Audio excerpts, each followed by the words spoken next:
C'est un auditorium rempli qui a accueilli ce matin les derniers orateurs du Congrès international féminin pour une culture de paix. Le quatrième axe de ce troisième jour de conférence était donc consacré au voilement des voilements et présidé par Abderrazak Guessoum, philosophe et membre de l'Union des écrivains algériens. Dans son introduction, il a souhaité parler du Coran au féminin et évoquer les tabous qu'il convient d'éliminer afin que la femme musulmane puisse retrouver son identité et sa dignité. Monja Nevzi Souahi, islamologue et professeur en sciences islamistes, a consacré son exposé à l'exégèse du Coran au féminin et souhaitait une nouvelle interprétation pour un juste équilibre homme-femme dans la religion musulmane.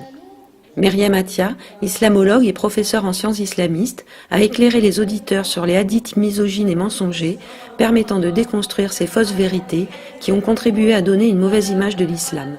Enfin, Mohammad Akram Nadoui, spécialiste de l'islam, enseignant et écrivain, a évoqué le travail réalisé pendant plus de 15 ans pour mettre en lumière l'histoire occultée de plus de 9000 femmes savantes de l'islam dont la mémoire avait été confisquée.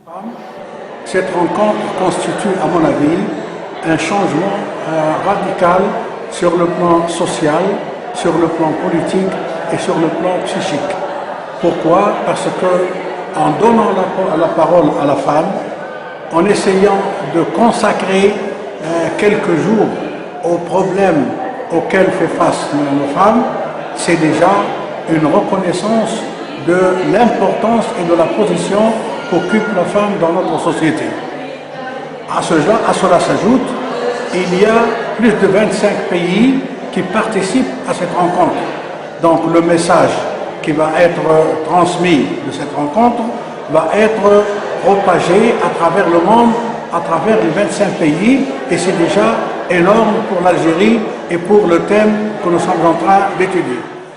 Le cinquième et dernier axe était consacré à la culture de paix et présidé par Virginie Larousse, rédactrice en chef du magazine Le Monde des religions. Elle a souhaité rappeler que la paix ne se définissait pas par une absence de conflit, mais par le fait d'être en paix avec soi, avec ses proches, avec le reste de l'humanité, mais aussi avec la planète. Cheikh Khaled Bentounès, écrivain, pédagogue et guide spirituel de la confrérie soufie Alaouia, a ensuite pris la parole pour évoquer la culture de paix, une réalité qui pouvait permettre d'offrir une alternative au monde d'aujourd'hui, promis à un avenir de tempêtes et de conflits. Il a appelé le public à donner sa signature à une pétition mise en place pour proposer aux Nations Unies de décréter une journée mondiale du vivre ensemble, rappelant que les différences sont une richesse et une complémentarité face à l'égoïsme qui nous sépare et nous entraîne vers l'animalité.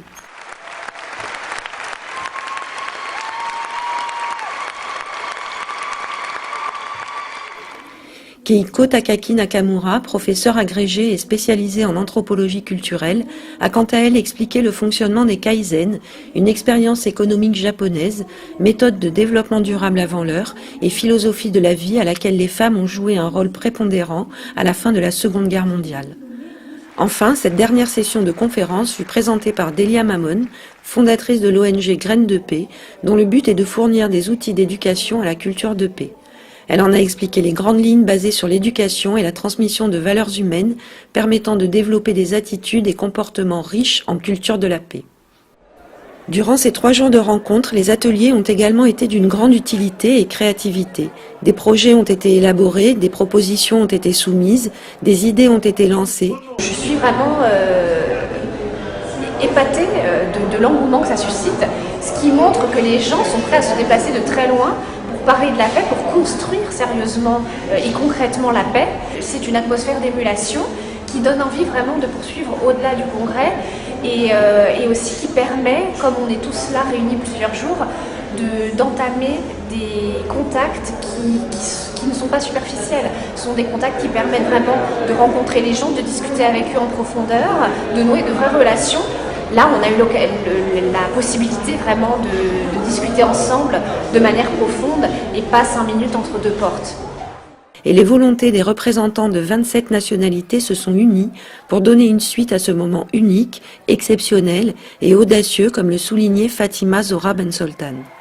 La cérémonie de clôture a ainsi donné naissance à une liste de recommandations que les signataires ont appelée la Déclaration d'Oran, une série de propositions concrètes pour que ce congrès extraordinaire ne reste pas lettre morte et devienne la base d'une réalisation commune en vue de mettre en place une plateforme de travail sur la culture de la paix.